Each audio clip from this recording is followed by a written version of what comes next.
lipid, lipid, lipid. Jansky here, and today we're going to talk about lipids. So now that you know how to pronounce them, I guess you must be wondering, what are lipids? Well, lipids are some really important things in our lives, and they're important for almost all living organisms. They're giant molecules, so they're called macromolecules, and they're basically made of carbon, hydrogen, and oxygen, although some forms of lipids also have nitrogen and phosphorus in them as well. And they're very important for a lot of different ways, which we're going to take a look at today. One of the things that's important to remember about lipids is that unlike carbohydrates, where the ratio of carbon to hydrogen to oxygen was 1 to 2 to 1, in lipids, the ratio of hydrogens is way higher than the amount of oxygen. So we have a lot of hydrogens and not that much oxygen. So let's take a look at what that looks like. The functions of lipids, what are they? Well, they have a couple of very important functions. One of them, the main one, is long-term energy storage. So if you're an animal lover as I am and you have a dog, you might notice that your dog likes to eat, and most animals are like this. Evolution has really basically trained us to eat food and use the energy, and whatever we don't burn off in terms of energy, we store it because we are never certain when we're going to get the next meal.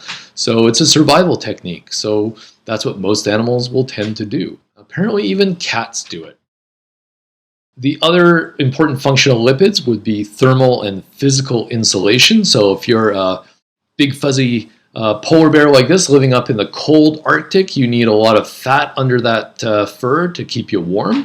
And you also need some physical insulation. So for example, this husky dog here, although they're not super fat, like every other animal, they have a layer of fat that surrounds all their internal organs, and that gives them a little bit of physical protection for those organs. So when it's getting a big hug like this from the bear, those organs aren't going to get damaged. And of course, if you look at the largest animal on the planet, the blue whale, you know that they have a huge fat layer of blubber underneath their skin, and that basically insulates them from the cold water at very deep levels that they dive to. And they also use it for energy purposes. The third major function of lipids is to absorb vitamins D, E, A, and K, and I can always remember those because they're called DEEK. These are the fat-soluble vitamins, and they play some very important roles in our body if you take a look. Some of these vitamins are, like vitamin A is important for skin and hair maintenance. If you like to have night vision, vitamin A is also important for that. You need some other vitamins for bone and tooth formation to have proper calcified tissues. You need it for your blood cells. And vitamin K, which is really important for blood clotting so that we don't bleed too much. All these vitamins only get absorbed by your body if you consume fats along with them, because they're fat soluble. Otherwise, they would just pass right through you. So that's pretty important. The fourth important function of lipids is that they're a major component of the cell membrane. So if you look at this model, this is called the fluid mosaic membrane model, and you look at this model, you'll see that there are some very large things here, these red structures and the blue, and those are all proteins, but most of the membrane is composed of a double layer or a bilayer of what are called phospholipids. And phospholipids are very important because they make up all the membranes of our cells, and they keep the cell alive, basically. Now, this is a static model, but if you were actually to look at a cell membrane in action, it would look more like this. And if you watch this, it's kind of interesting. It kind of looks like a layer of oil floating in water, and that's basically what it is. The cell membrane is just 9 billionths of a meter in thickness. But that 9 billionths of a meter of phospholipid, of fat, basically, separates the inside of the cell, the cytoplasm, from the outside of the cell, the extracellular fluid. And both those areas are watery environments. And as you know, fats or oils and water don't mix. And that's why this looks just like a layer of oil. Now, you might also think about lipids when you think of sex hormones, believe it or not. Lipids are precursors of sex hormones. And that means that we use certain lipids to make the sex hormones. The most important one is cholesterol. So cholesterol is going to be a form of lipid that our body uses, and it can take that cholesterol and through a bunch of processes, it'll produce things like estrogen, testosterone, and progesterone. So those are the sex hormones, and they have some very important roles in puberty, of course. And If you take a look at their structure, you'll notice they all look very similar. Here's progesterone, testosterone, estrogen, and this is cholesterol. And they all basically have the same four-ring structure, which we'll also take a look at a little bit later.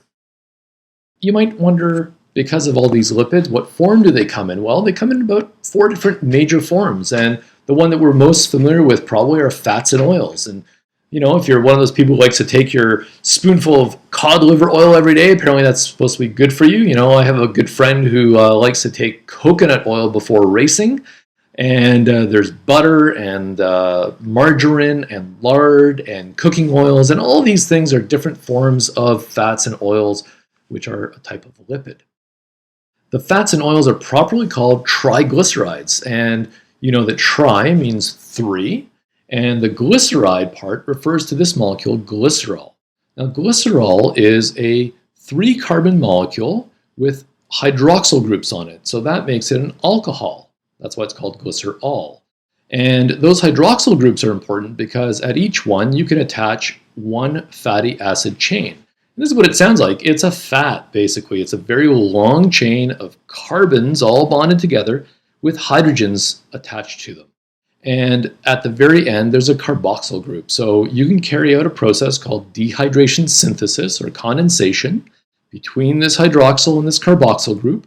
And if you do that in each of these spots, you'll form 3 water molecules and your fully formed triglyceride. So this molecule here, this triglyceride, is actually the fat or oil that you might consume every day.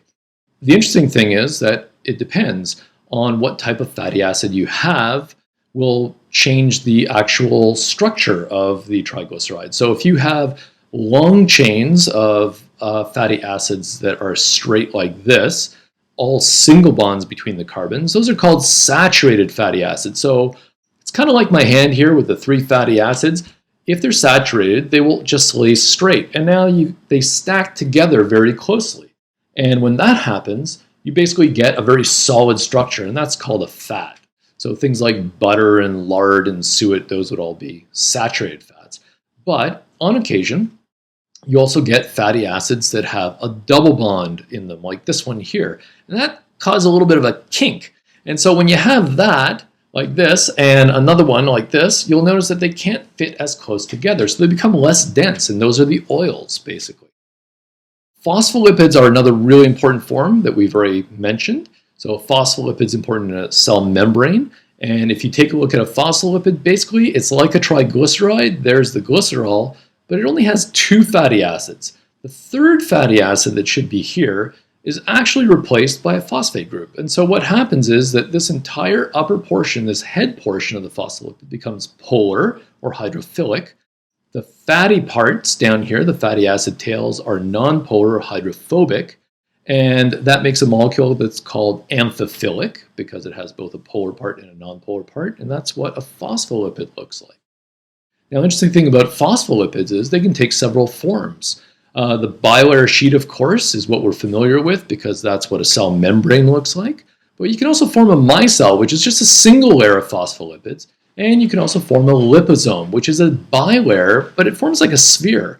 And the interesting thing about these is that doctors have now been able to use these, and they'll inject a medication in the middle and then inject the liposomes into a person and treat them for certain diseases like cancers, for example.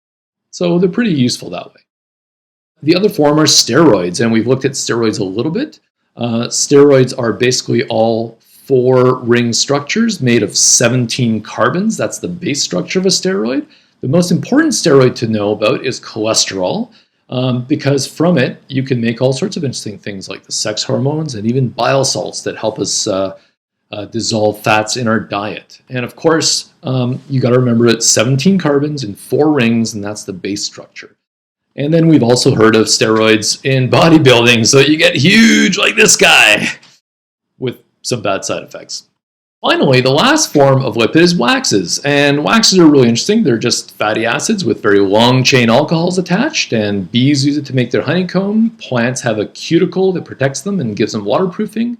Bugs have the same thing, and of course we have it in our ears, kind of like Shrek. So I hope that helped you understand lipids.